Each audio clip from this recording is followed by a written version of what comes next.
What's up mga boss?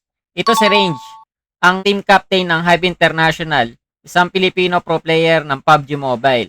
Sabay-sabay natin alamin kung magkano nga ba ang napanalunan niya sa PUBG Mobile Esport. Disclaimer lang mga boss, ang mga halagang mababanggit ay record mismo sa official PUBG Mobile Esport page. Nagsimula si Range sa competitive scene noong September 6, 2020 at active pa rin siya hanggang ngayon 2025. Sa loob ng 5 taon na paglalaro niya sa mga official PUBG Mobile tournaments, ang kabuuang napanalunan niya ay umaabot sa 24,595 USD.